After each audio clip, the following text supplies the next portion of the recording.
Hey, hello, everybody. Welcome back to another episode of the Evoke cast.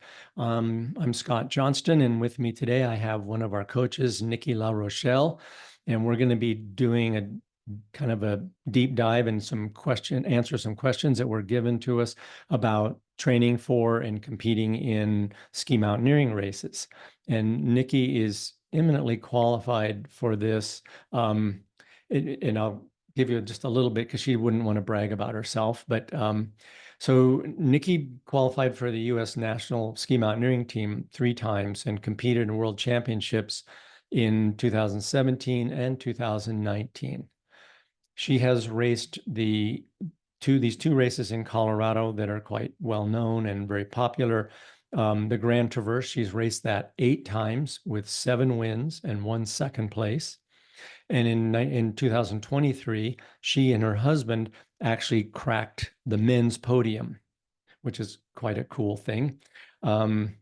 She in the Power of Four, the race that takes place in Aspen, around Aspen, she's competed in that 6 times with 3 wins and a second place and 3 wins and second place positions as well. So I think Nikki can speak to how she has trained for, prepared for, and competed in these races. As I know they're gaining in popularity. These kind of classic races that we have here in the U.S. I'm actually working with a couple people that are training for the Grand Traverse. So I know they're popular, and I think people have got some questions. And we had a few questions come into us once we let people know that we were going to be having this conversation. So anyway, welcome, Nikki. Thanks a lot for coming on with me. Yeah, thanks, Scott. Fun to talk to you as always. Well, I think there's there's some great questions here, but I also know, Nikki, with your huge amount of experience and success, I should say, in these races, I think you have a lot of some tips and some thoughts that maybe you'll be spurred to think about by some of these questions. But if there are more and other things, please don't hold back just because somebody didn't ask a question about it. We want to make sure people are hearing, your thoughts on this, because it's very rare to have somebody with your level of experience and success sit down with the rest of us and kind of give us just dump all your knowledge on us. So I think it's pretty exciting, and I'm looking forward to it. Oh, sure. Yeah, me too. And I'll ask you.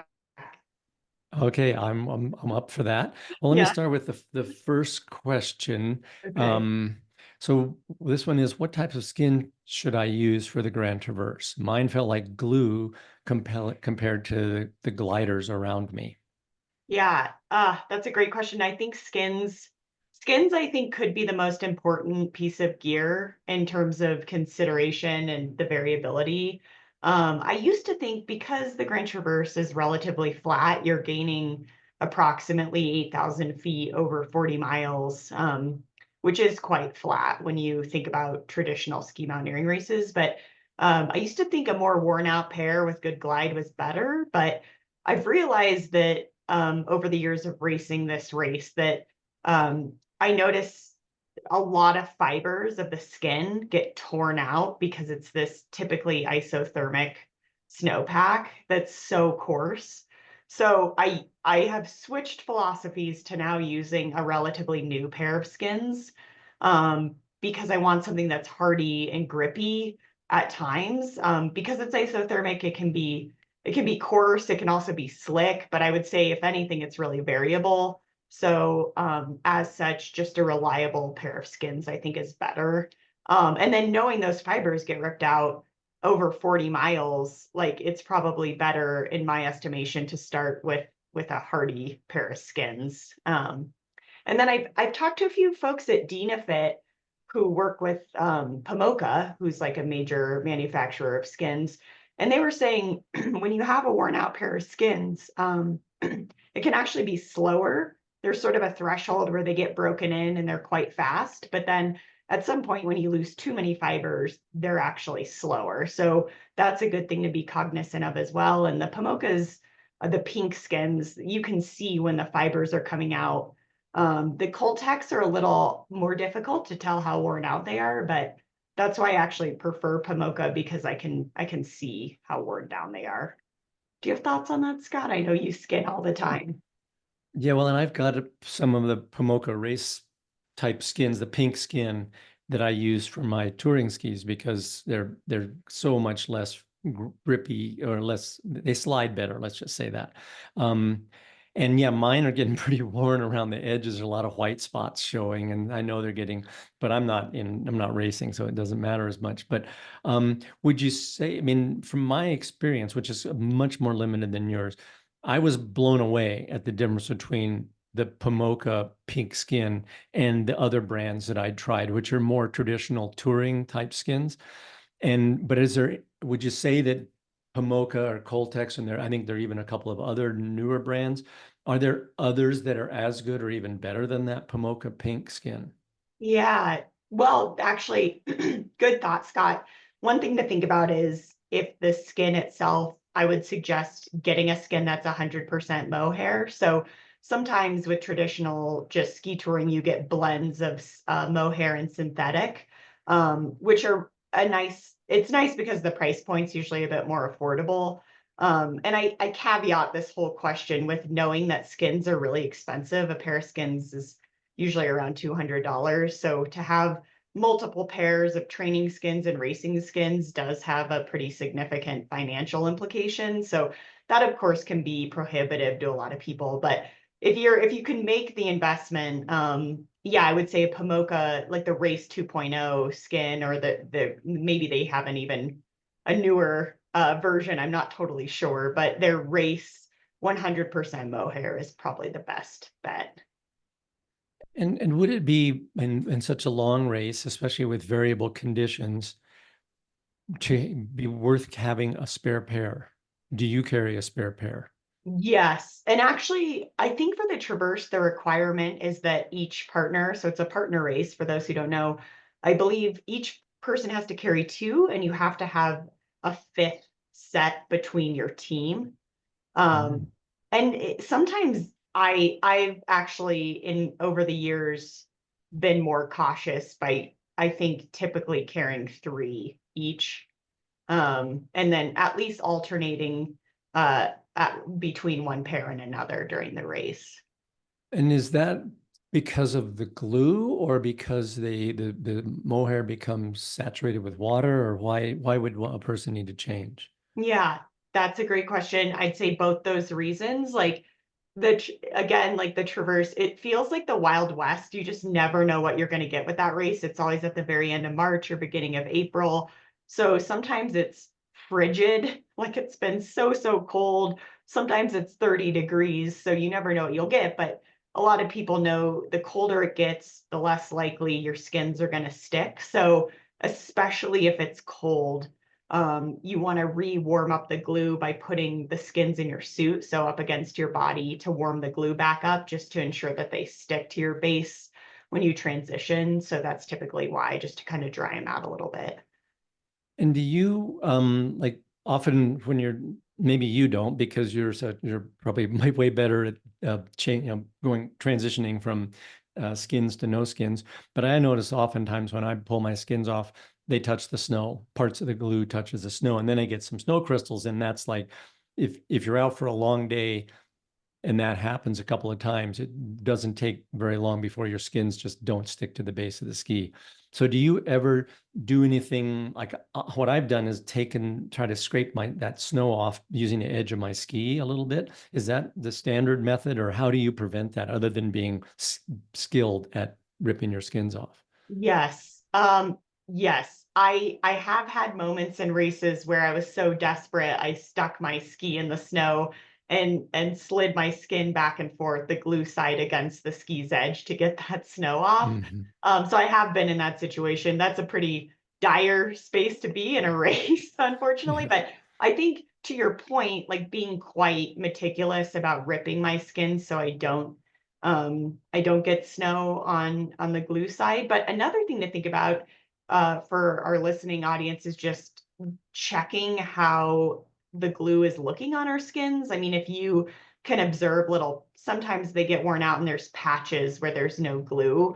And you can actually reapply glue. And it's a bit of a pain, but you could also bring it probably to your local shop to add glue. But that's a very good thing to be conscious of. And then also, when you're transitioning, like say you ski down and you're putting your skins back on, just making sure you wipe the bases of your skis before you put the skin on, just so you don't get that Mm, moisture or snow that's typically sort of residual on the bases. good idea. Yeah. Um, okay, well, let's move on to something slightly different then. Second question is, I get so dehydrated when I skimo race. How do you manage your water intake? Yeah, another good question. I've had so many hit or miss experiences with hydration. I've carried like a block of ice in my backpack 40 miles that I didn't reap any benefits of whatsoever. So, I mean, I've certainly made my slew of mistakes with this, but one like hack that I've adopted is I use a bladder. And typically what fails with the bladder is the hose, like the smallest part freezes, or the little what's that called? Like the nodule or the The little nipple thing, yeah, that yeah, you the suck on. thing, Yeah. yes, Hmm. at the end. So Yeah. that'll all freeze. So what I do is I actually cut a little hole in my backpack, the back of my backpack that goes against my back, and I cut a hole in my suit and I thread the hose through, so it's like going up against my back, over my shoulder, into my suit, so none of it is Mm. exposed to the Oh, air. that's a great idea. And then do you Yes, like just have to pull your zipper down a tiny bit to get at the hose? exactly. So the whole Oh, thing is up okay. against my body, and I've had very good luck with that. I That mean, makes a lot of sense. Yeah. yes, so all my race suits have like a little tiny hole in the back of them, but that's been worth it with the Traverse, especially there's no aid station, so you have to carry everything from the start.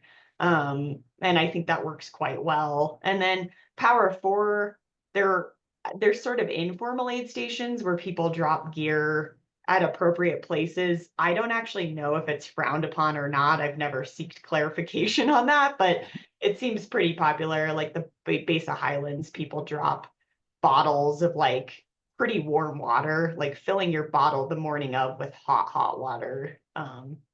Works typically well, but this is just hard. It's hard depending on the temperature and the duration of these races. And do you for fueling in these races, are you mixing some kind of sports drink carbohydrate type fuel into the water, or are you just drinking straight water and then eating gels or something else? Yes, I am using sports drink, and primarily because, I mean, we all know there's this sort of revolution in terms of carbohydrate intake. I mean, Scott, you know more about this than probably most any of us, but in an effort to get way more carbohydrate per hour, I do use drink mix. And then the other reason I use it is because often I do get pretty nauseous in the Traverse. For those who don't know, that race starts at midnight. And so something about that 3 a.m. time, my gut usually turns sideways, as do a lot of other people's, from just my anecdotal sense talking to folks. So if I can't consume gels because I'm so nauseous, it's just sort of a backup way to at least ensure I'm getting some calories. Yeah. Okay, so that could that be, I've noticed some with some sports drinks that they make my mouth get really sticky and then I feel super thirsty, even though I'm probably getting plenty of water. Have you had that? And is there a kind of a remedy for that?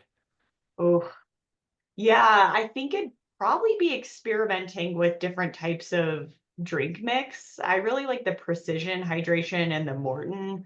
Again, expensive, of course, so trying to be sensitive to that. But it seems like people are really particular once they have put the time and energy into trying a variety of those. I'd be curious, Scott, to ask you, what do you think about that? What's your take on that? Well, one of the things that I've recently learned that I thought was quite fascinating, because I've had this experience of just getting that really thick saliva, sticky mouth feel during, when I've been out for hours and hours, and I've been, especially not so much, if I were hiking around in the mountains and I could eat solid food, that doesn't seem to happen so much. But when you're eating these quite, they're basically really sugary drinks that you're taking. Apparently, what happens is that thickening of the saliva is the result of bacteria in your mouth. The bacteria go crazy because there's so much sugar available to them. And so they start multiplying and multiplying and multiplying in your mouth. And you end up with this kind of, you can hardly spit. It's so, your saliva is so thick. And and the remedy for that has begun to be tested a little bit by people is either stopping and brushing your teeth, Oh, um, or just flushing your mouth with like an alcohol-based mouthwash to kill those bacteria and kind of reset your saliva so it's not just 100% bacteria. Um, wow. yeah, and I that wonder, seems to work quite well from people that have yeah. reported it to me. Yeah. Do you think the value of that, like a mouthwash, would be worth, utilizing in a race context? Well, if you have this problem and it really is impacting your ability to drink, or you're just feeling like you take what my sensation when this has happened to me is I drink, but then I'm still thirsty, and it's because my mouth feels so dry and sticky. Mhm. And so I would think it might really help that. Yeah, maybe you have to carry a little bottle of Listerine or something with you and use it every now, I mean, halfway through the race or something. I don't know if Right. you get that problem. I mean, I think that it could be, for people who are doing, let's say, supported events like, running races where there are aid stations, you could probably perhaps leave your mouthwash at mile 80 in a 100-mile race or something. But I was surprised to learn this because I'm old enough that I've been experiencing that for dozens and dozens of years, and I never understood why. And now it makes some sense to me. Yeah. Yeah. Oh, that's interesting.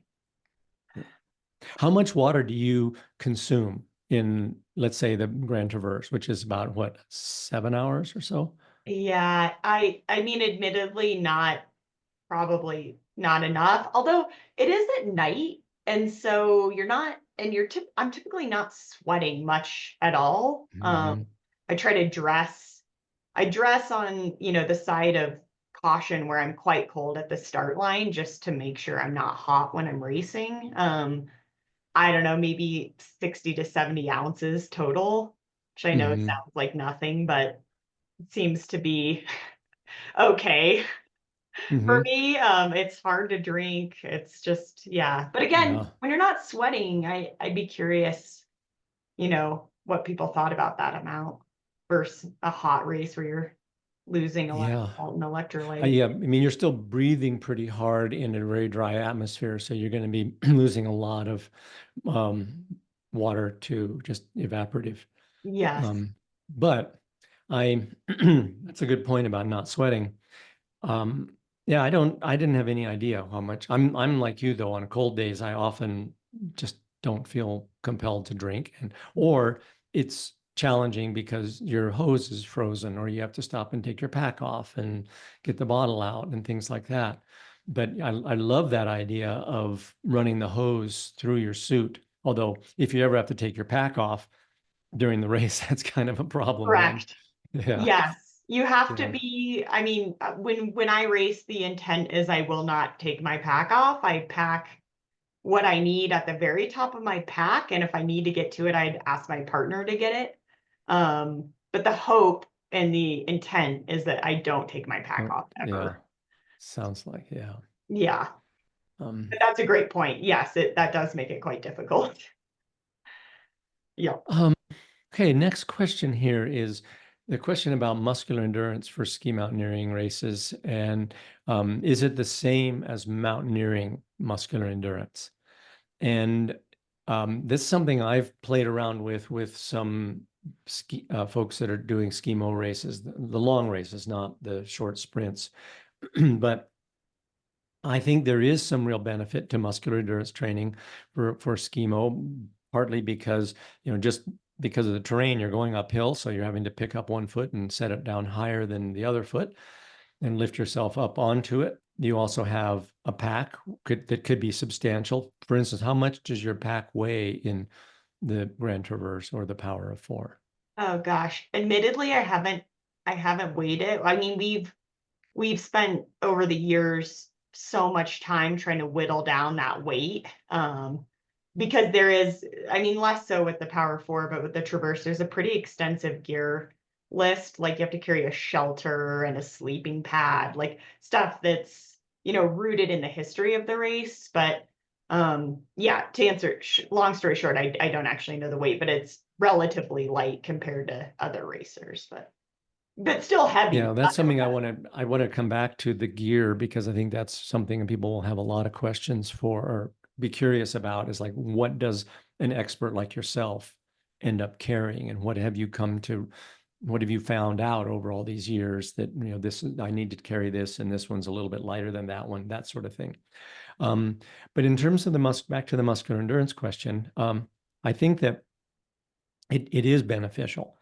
However, and if it were early season, like dry land training in, maybe starting in September or something like that, then I would be doing fairly heavy weighted carries like our, like a mountaineer would use. So a weight that, and I can't give you a percentage of body weight or anything because everyone is different. And, for some people, 50% of body weight, they can handle no problem. Other people get to 25 or 30% of their body weight in their pack, and it really begins to show up in the fatigue in their legs. But, there's a great article on the website about kind of all you need to know about muscular endurance training. But I would go, well, with this time of year, now that you're into the winter time and maybe you're even on skis, I would be using a slightly lighter weight than I used in September and moving faster. Because, if you're on steep terrain with, let's say, 30 to 50% of your body weight in that pack, you're going to be moving very slowly. And that's, while it's great for building the muscular endurance and the strength, it's kind of teaching your muscles to not have to contract very powerfully or very fast. And you don't want that when you're ski racing. You need to be a little less encumbered. So, something in the range, let's say for men that are in the, let's say, 150 to 180 pound range, I would say 20 pounds would be a good amount because that's is still heavy enough that you're doing quite a bit of extra work. Um, for women, I would say somewhere in the 10 to 15 pound range, depending on your size. But those are numbers I've used with people and that seem to hit the target. And I start to use lower angle grades than I did in September. In December, January, the grades are going to be more like the kind of grades you're skiing up. So even if you're skinning up a black diamond slope, it's like a 30 to 35% grade, maybe a little, well, no, excuse me, it's 35-degree grade. But that would be a lot less steep than I would expect people to be doing their muscular endurance training on in the summer, or using the mountaineering model where we try to find really steep terrain, because in mountaineering you are moving very slowly, so speed is not really a factor. So yes, in conclusion, yes, muscular endurance I think can be really beneficial Yeah. for um, yeah, for anybody who's, and well, and Jack Kunzel, one of our coaches who holds some crazy fast times on everything from Denali and Rainier, Mont Blanc on skis. Jack does a lot of muscular endurance training, and he does it on Stairmaster, sometimes with ankle weights to simulate the weight of the boots and skis. So Oh, there's definitely benefits from that kind of training, even though yeah. it's a little outside the box. I think it's still valuable. And the article you referenced that you wrote, it's so great. I've sent it to a number of athletes and friends. It's just such a comprehensive piece of writing on muscular endurance. So people should Oh, check that out on our website. thanks a lot. And Yeah. well, and I think one of the points that I make in there is that there are multiple ways of doing muscular endurance training. And the trick is, finding one that seems to work for you, and the ones that I've tried to simplify it down. And I'm not saying that the methods that we use are the only method. I'm just saying these have proven themselves to be very effective with literally hundreds and hundreds, if not thousands, of people using them. So I can say with some authority, okay, this stuff works, but there might be variations that you would want to play around with as well. Um, Anything that makes your legs burn is doing the job, really. Yeah, Um, right. yeah. Well, here's another really good question for you, and that is, what should my longest ski in feet and miles be before each of these races? Yeah, I'll answer this, but then I have to turn it back on you too, Scott. I think I actually think of this from a psychological standpoint, like what, personally and for athletes I coach, what can give them a certain level of confidence going into the race. So speaking of Power 4, it's over 12,000 feet of vertical gain, which is it's a lot. And I think for the athletes I've coached during that race, it's nice for them to know that they've gotten up at least in one session, maybe two, above 8,000 feet. Of course, it depends on your fitness and your level of athleticism or experience, but I think just getting a few key sessions when you're getting quite a bit of volume is good for the body and mind. The traverse is a little different. I would go more off time. So you could look, the traverse, very fastest people do that in a little over 6 hours, which is totally absurd.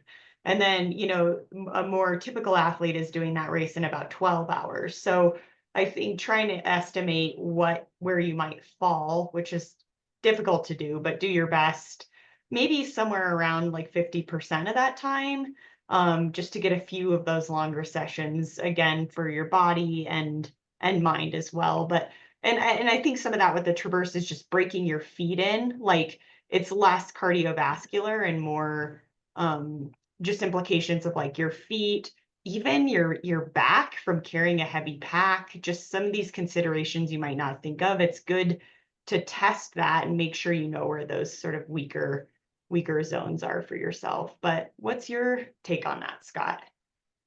Well, I've long ago kind of developed a rule of thumb, and now this is a rule of thumb. It is not a formula. And that is that if you can't do in a week what you're hoping to do in a day at your event, Mhm. you're going to struggle with that event. And that's just kind of at the bare minimum. So if you have a 12,000-foot vertical race like the Power of Four, you better be fairly comfortable with a 12,000-foot week. And if you can get a few of those in, I think that'll be really beneficial. Um, and I would say similarly on the time end of things on the Grand Traverse, if you're not training 6 hours a week, that's going to be a tough race, or not 6 hours because most people, but if you're not training, let's say you're assuming or planning it's going to take you 8 or 10 hours. Well, then you better be pretty comfortable with a 10-hour week, 10 hours on your feet skiing. Mhm. So I think that can kind of give people a place to start. I'm like you though. I think it's really important for confidence to know, okay, I know what it's going to feel like 8 hours into a 10-hour day. And I know I can handle that. But what I often do with people is instead of having them do a 10-hour day, I'll have them do like back-to-back 4-hour days. Mhm. So it's gives you, I think, about 90% of the benefit with like a quarter of the stress. And so recovery is much faster. I mean, you get to go home, sleep in your own bed, eat a real meal, and then, next day you're going to be glycogen depleted, you're going to be tired. And so it gives you some of that same feeling you have to fight through that fatigue on that second day, but without the cost of doing mega days. Like most of pretty much all the mountain runners I coach, we very rarely run for longer than about 4 hours. Um, Right. and then if it's needed, or occasionally there's a big day or a block where we want to get more volume, and we'll just stagger or stack up a few days back to back. But generally, I'm not sending people out to run, 80 miles in a day or something like that. I think that's just Right. So hard to recover from that kind of stuff. There it's funny you mentioned 4 hours. To me, there seems to be, like, diminishing returns.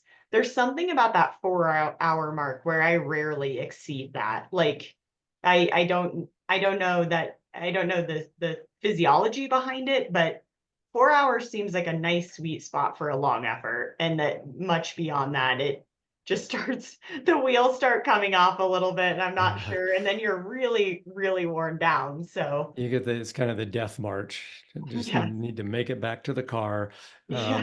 kind of feeling. No, I agree. So I think it's there while there might be some well, there would be some psychological benefit of knowing you can do that.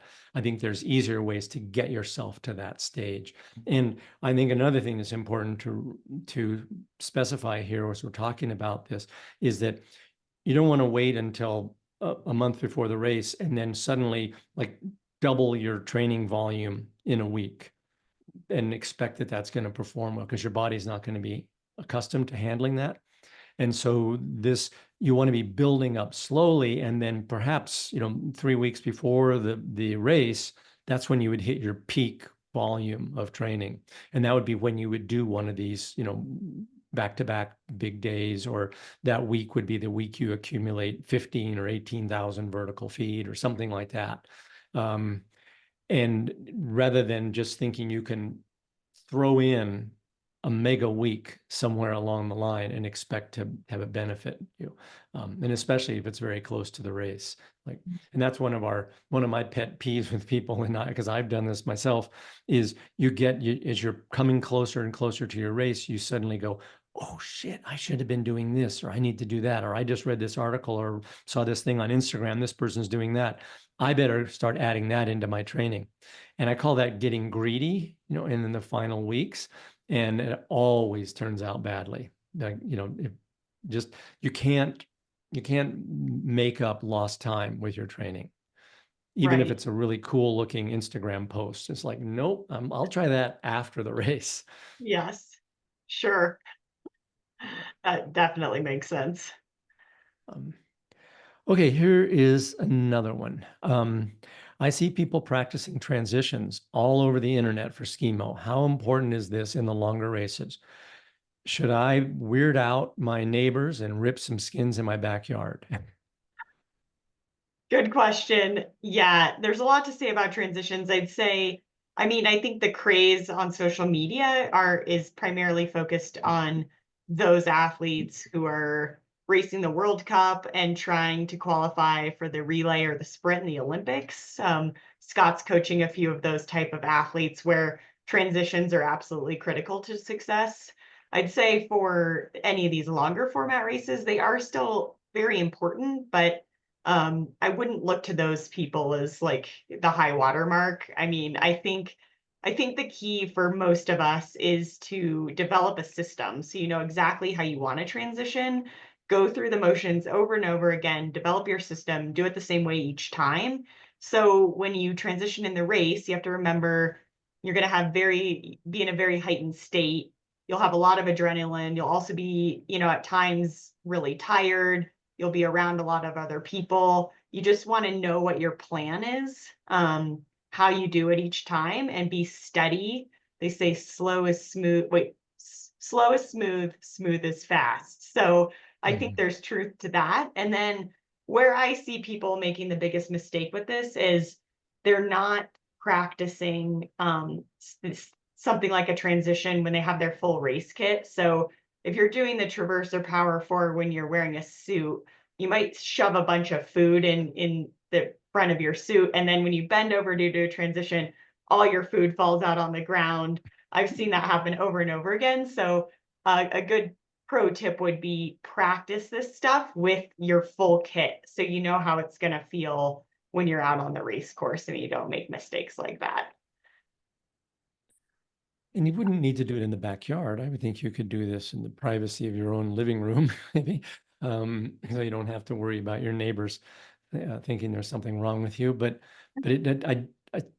I would say, yeah, it makes a lot of sense to me that in a 10-hour race, that a few seconds here or there in a transition being efficient and smooth, but a slightly slower, and not being all nervous and dropping things will be better. Whereas in a sprint, a second transition is a long time in a sprint.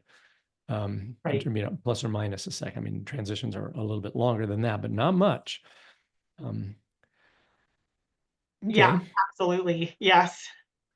let's see here. What is our Okay, what energy system or zone are you in, Nikki, for the majority of your races, individual and these longer ones? If I go into my upper zone 2, it feels too slow. Am I thinking skimo might be raced in zone 3? Is that possible for such to sustain for the whole race? I find pacing to be challenging. Yeah. Yes. Pacing is challenging. It seems like everyone starts a schema race, whether it's a 2-hour race or an 8-hour race, about the same pace, which is like sprinting off the start line. So, and that actually, that'll get to our next question. But I would say for myself, when I look at my heart rate files, and they are very consistent over the years, every time they look quite the same, which is that at the first hour of the race, I'm probably in my, high zone 3 for the first hour. And then over time it starts fading, where I end up probably racing the majority of the race in like my low to mid zone 3. And by the end, I'm probably in my high zone 2. And I think that sort of heart rate fade is typical for these longer type of efforts. I think when I stalk people who are quite fit, they do have this incredible ability to hold a really high heart rate the full duration. I'm just not that fit. But Scott, this is so in your wheelhouse. What's your take on this one?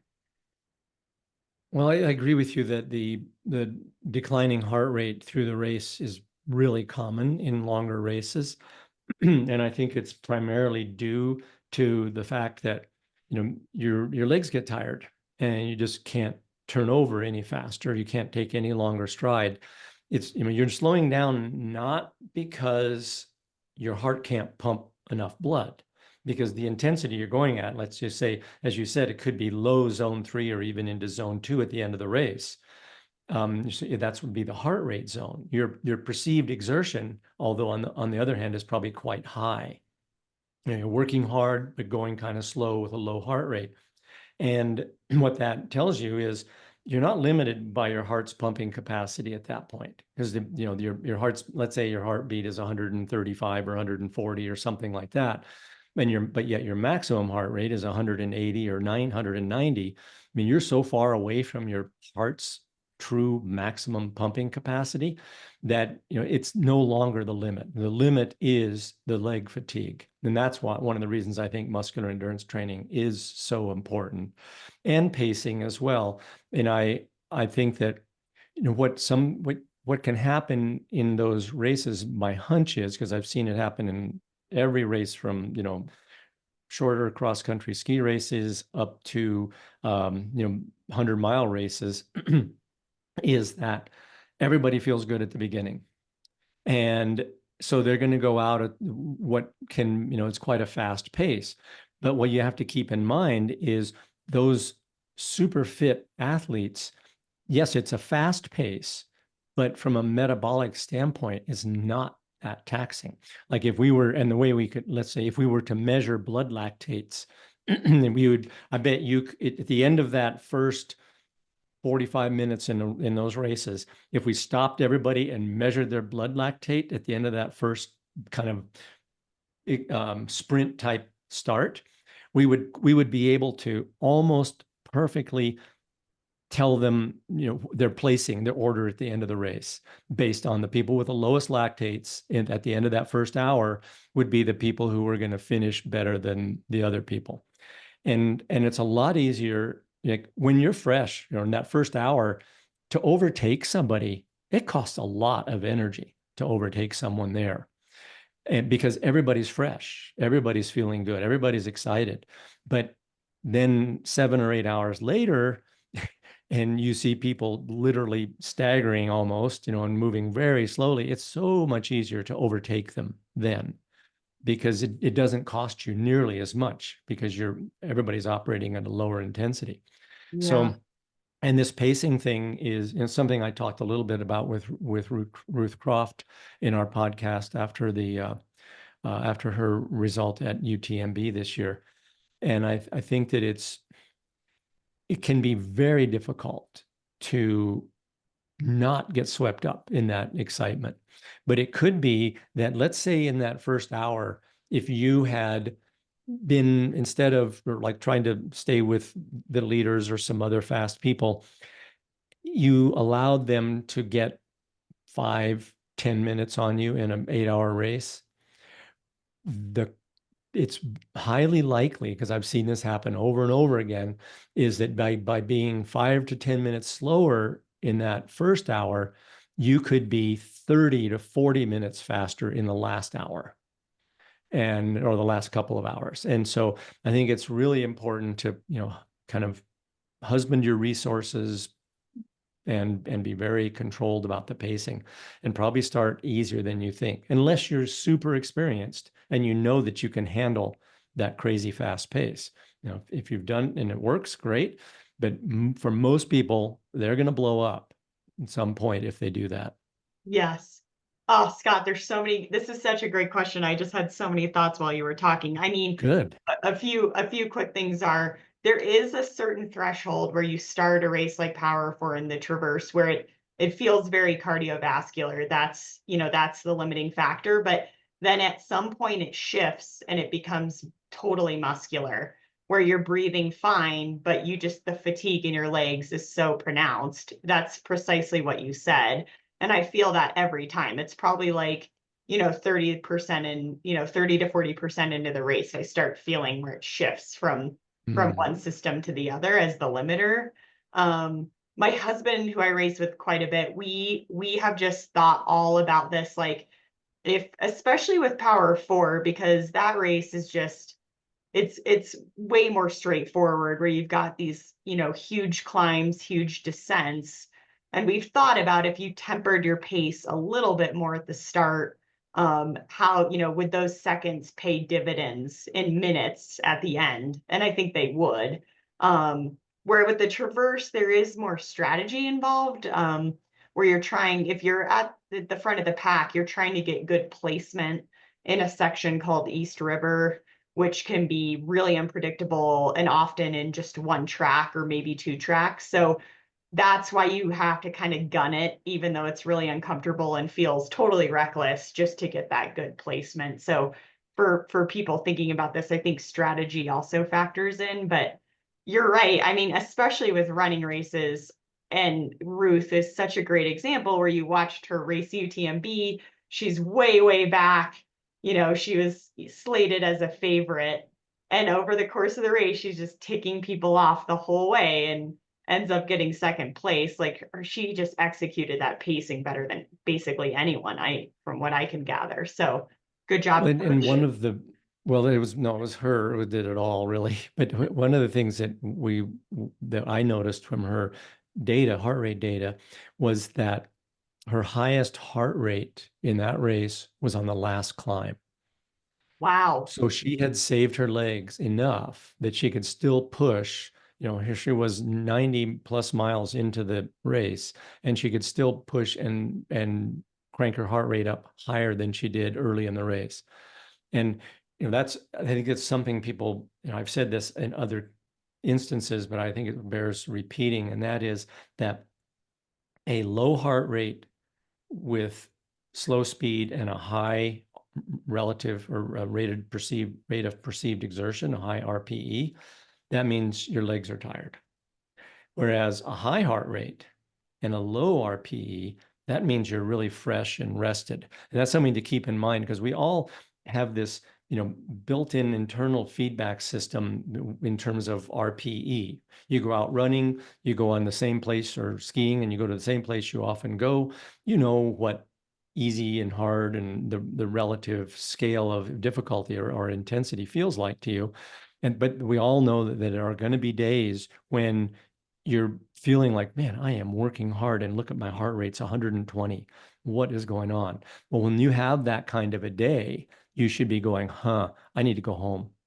I'm probably really tired Yep. because I just can't even get I mean, even though I feel like I'm trying really hard or I'm working hard, I just can't get my heart rate up. And that's a great time to just say, I need a day off, or, maybe a complete change, let myself recover. Yes. Yep. Okay, well, there's another question here. This is great.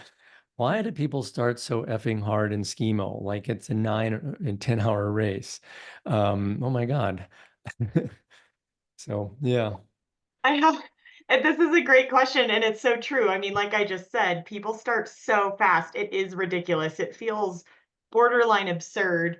I have a friend named Jessie Young that I race with frequently, and she's just better than me in every respect. But one drastic difference between us is I'm just a slow starter. I'm not good at that, and she starts so fast, and it's like I have to mentally prepare every time I race with her.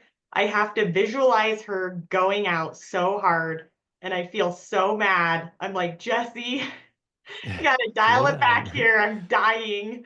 So, so I totally agree. I don't know why it's awful. It's so uncomfortable. It's totally irresponsible, and yet it's how it happens every time. So But could it be I mean, that there's a single track and it's often hard to get past people. And so, especially if there's a long climb where you need to get to the base of that climb ahead of other people. So if something happens, they have to pass you. You don't have to pass them.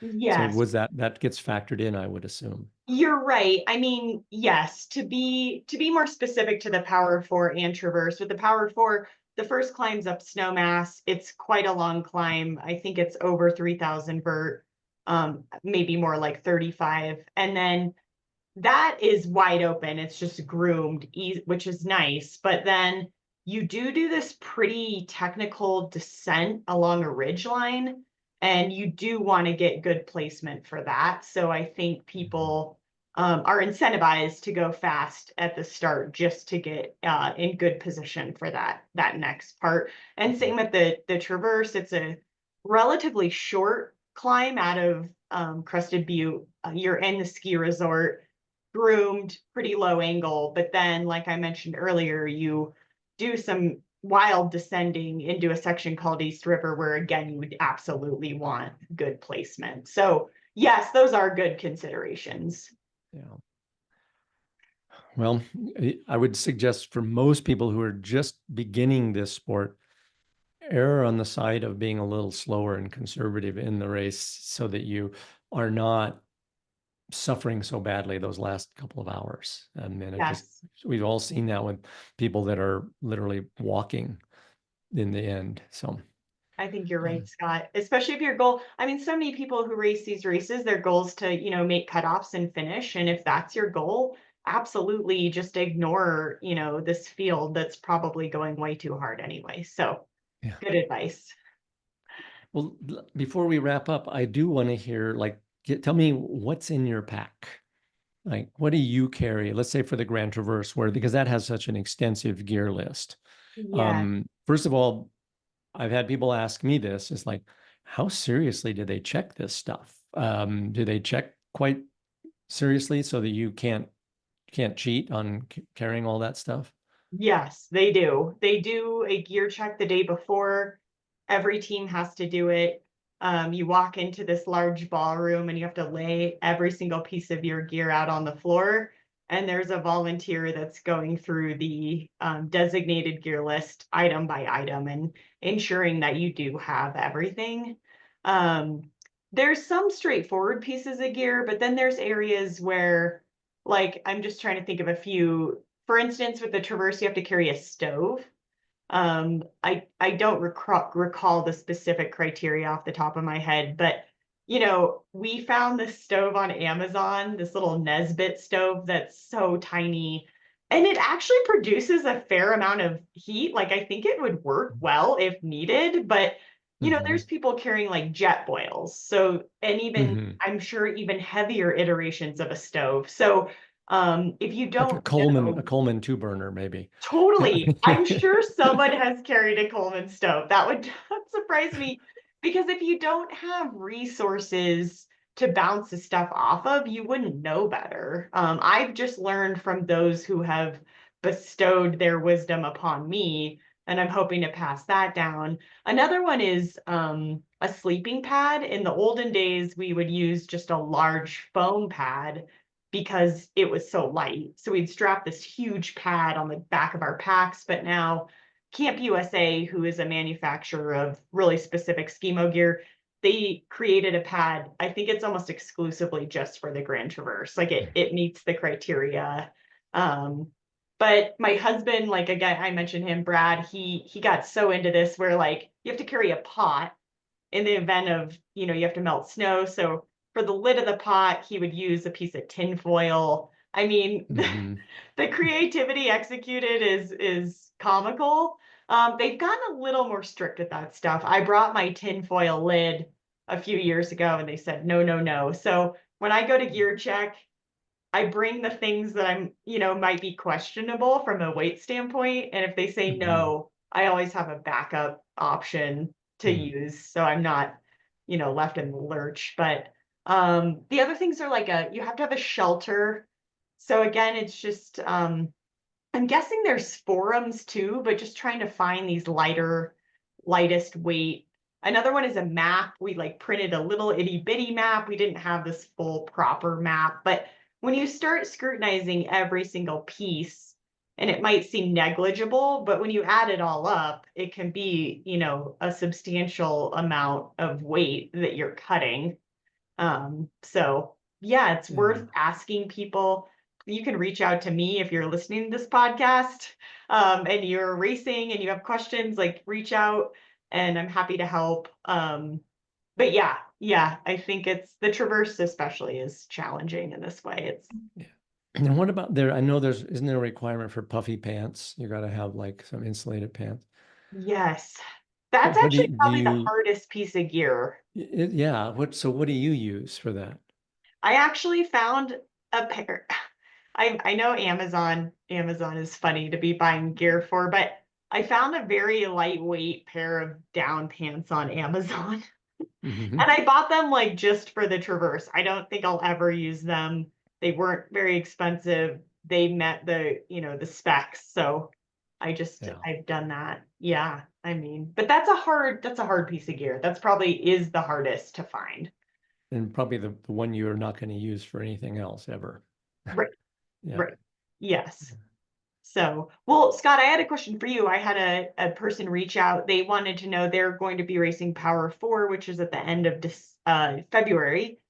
And they were curious what your take is on how you would periodize from, say, now mid-December up to the race. I think from what I gather, this person's a relatively high level athlete. So they're curious how you would approach.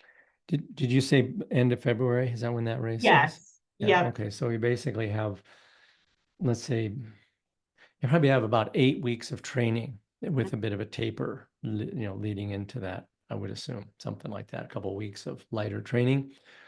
Um, well, I often will tell people when they're asking about periodization during, we're almost into a racing season now, is it depends a lot on what you did over the summer and in the fall. It's kind of too late to be thinking about, oh, I need to be getting in some, base volume, or I'm aerobically deficient and I better work on my zone two. I mean, that stuff should have been taken care of long ago. And so this is going to be assuming that you've done your homework, you've prepared, and you've done, let's say, some weighted uphills and all of that kind of thing. Then I would say that the next stage in these next, 2 months would be, that's when you'd really want to be shifting gears to what I call the specific period of training, where the training needs, at least not every day, but much of the training needs to mimic most of the demands of the event you're training for. So whereas, going for in August or September, going for a 4 hour run, that's a great thing for just building, general fitness and aerobic base. But doing, a 4 hour run in January is going to be, all it's going to do is make you tired, and it's not going to really contribute to performance improvement. So what I'd like to do in this specific phase is I'll have, maybe a couple of workouts a week that are quite demanding in their own way. It might be demanding on the intensity end on one of the workouts, and it might be demanding on the volume end in the other workout. And then in between, it's recover to, just be able to handle it. Now, early on, like we are now still in December here, then maybe, there's could be 2 or 3 more weeks where you're really building substantial volume, really working to get that volume up in, to, again, that 12 to, in this person's case, if you're really wanting to be competitive, I would bet most of the people that are competitive in that power of 4 are putting in some sort of consecutive weeks of 15 to 20,000 vertical. I know some people that do more than that, but I think that, if you're going to be competitive, you better be having at least 2 or 3 weeks where it looks like that. But that could be done in 3 sessions a week, and then everything else is set for recovery. Because you want those quality or those specific sessions to be able to be performed with as much quality as possible. And so it being rested for them, and if you had planned on, one of those bigger or more intense days, and you get ready that morning, you get up and you're going to go do it, and you go, oh, I'm still tired. The last thing you want to do is go train at that point. You need to recover. It's because whatever you've done in the past has made you tired enough that you haven't recovered. And if you don't, I mean, it's one thing to do that in July, kind of push through some fatigue, but in these final couple of months, especially, or certainly finally in the last 4 to 6 weeks, I would not recommend, trying to push through fatigue. It just will really hamper your overall improvement. So training, you have to train, but not strain so much. Yeah. But that'd be, just speaking in generalities of how I might periodize it. Again, hopefully somebody's done all kinds of base training up to this period. They've been doing high volume, they've been doing muscular endurance work, they've been working on and of course, there's still lots of technique stuff you can do between now and then, technique training, whether it's transitions or kick turns and all those sorts of things. But I would, think that especially in the final, certainly in the final 6 weeks or 4 weeks, let's say, the training wants to mimic the demands of the event as closely as possible without actually doing the event.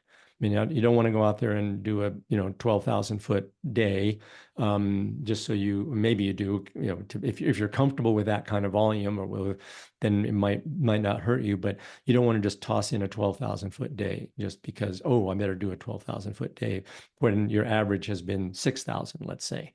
That could derail your entire race, even if it was 3 weeks before the race, just that one overreaching day. So anyway, I hope that helps and gives some guidance to it. Yeah. Yeah. Do you think when you're looking at a race that's 8 to 10 hours, is there benefit for these really short, hard type of intervals? Not in my experience. No, I don't think the return on the investment in energy and time is worth it. Mm. Partly because, well, except for this thing we've been talking about where people start really fast. In general, you don't want to be operating at that kind of intensity. When you're talking about short, high intensity work, we're talking about, zone 4, above the second threshold type work. It's very exhausting, but you're probably never going to, I mean, even if you get there, even in that first hour, that is really going to take a lot out of you for the whole rest of the race. So because it's so non-event specific, that super high intensity training, I don't think it's particularly beneficial. Plus, the global fatigue that comes from that kind of training is so high that it's going to probably impact your overall training volume.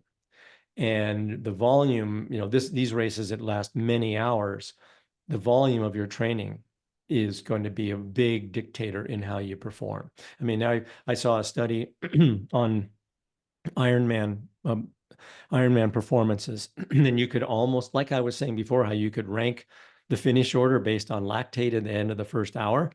You could almost rank the finish order on in these Ironman triathlons based on the number of hours a person had trained.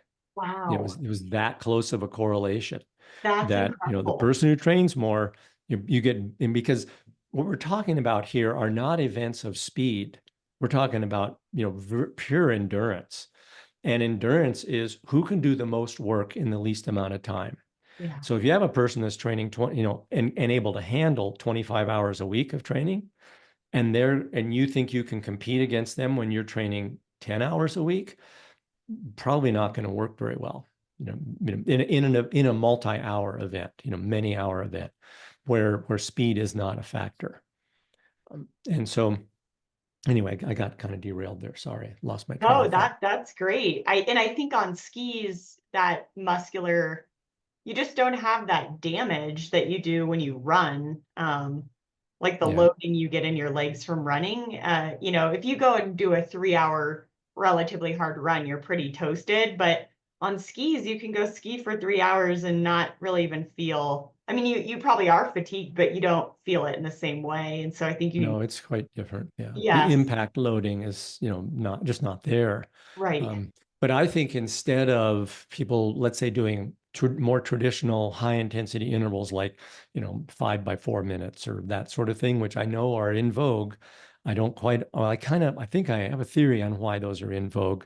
And I think it's what those do. Yes, they have a significant cardiovascular stress that they, will make your heart stronger and potentially you can pump more blood. But as we've already said, in these type of events, that's not the limiting factor. But they also have a big muscular endurance component.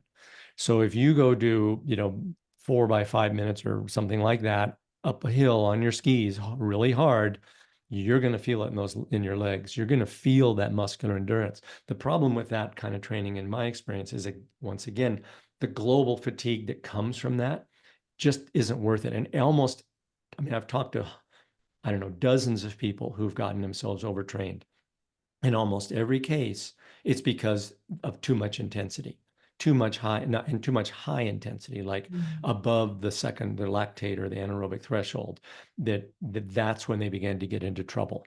Until then, their training was just going great, and they can't understand why all of a sudden they did, 3 of these workouts, and then the wheels came off, and they had no juice left whatsoever. So, I think what I like, especially multi-hour events, I think training in that zone 3, that's kind of a sweet spot because, as you pointed out, that is probably pretty specific to a lot of the uphills in that race.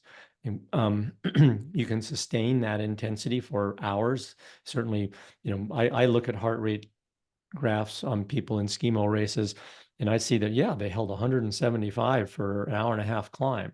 Well, that's right there, proof, for them that couldn't be above their second threshold, their anaerobic threshold. That's physically not possible. So that means that was somewhere in their zone 3 for them. Yeah. Um, and I find it more beneficial to do that intensity. So maybe the workout, instead of being 4 by 5 minutes, which is only 20 minutes of hard work, or yeah, 4 by 5 minutes, would be to do 3 by 20 minutes at 10 beats lower intensity. Then you're accumulating an hour of much more specific training for that event that you're going to. Yes. I'd say that's my sweet spot workout I do the most and I think has the most benefit is 3 by 20, which it Mhm. is hard. You have to build a certain level of work capacity to be able to do that workout, but Yeah. but the pace should feel I mean, I use the word with my athletes deliberate, like, focused, somewhat hard but sustainable. Yeah. It's and you usually can find it. I find people can kind of figure it out where they're right where they need to be. So, And I um, often tell people you should feel like you have another gear. If yes, you know you could go faster if you wanted. You're kind of holding yourself back just a little bit, yep, and I call it fun fast. fun fast. It Yeah, feels like okay, I'm working now, and this is what a workout should feel like, that kind of stuff. yes, Um, but yeah, I think there's some real benefits to accumulating a high volume at that kind of intensity. mhm, Again, for almost any endurance event, even short ones, those those short events, they need a layer on top of that of the really high intensity stuff because that's going to be the race specific speed. So if you're training for a 10-kilometer race in your local city park, you don't want to go into it with nothing but a bunch of zone two. You won't race very fast. right. And even some zone three would be beneficial, but at some point you're going to need to put some time in running at the pace you think you're going to be racing at. Hmm. Um, so yeah, I think that the concept of intensity, of high intensity, is something it's something that gets overused. People see that, oh, some of it is beneficial, so maybe I should just do some more of it. And my experience in the past few years, based on training a lot of top runners, has been we see much bigger gains with a higher volume of slightly lower intensity. Yes. I have to say one last thought on this was you and I had a conversation a few months ago where you said something very similar to this, and then I listened to that Norwegian Method podcast. And Mm-hmm. Olaf said almost verbatim what you had said, where he thought the threshold work was so beneficial, the cost was lower, and that he rarely with Gustav and I'm forgetting the other athlete. Yeah, me too. So. Those two Norwegian Ironman athletes, it sounds like they rarely do, very high intensity intervals. He just didn't think it was worth the cost. So very Well, and similar they're competing, thing. especially an Ironman event. That's what is it, 7.5 hours, or I don't know exactly how Yeah. fast those guys go, but it's many hours of Yes. consistent exercise. And so, yeah, I think that's a good takeaway. And especially these races that we've been talking about today are many hours. Yep. So, yeah, Very similar. think about So that. Yeah. yeah. Well, thanks, Scott. That was fun. Well, Nikki, yeah, thank you so much for taking the time. I think we covered some great ground today. I hope people got some useful information. And if you do want to contact us, you can do it. You can, especially if you have real specific questions for Nikki. She's Nikki@evokeendurance.com. But anyway, thanks again for everybody tuning in, and we'll see you next time. Thanks, everyone. Don't hesitate to reach out. Have a good day.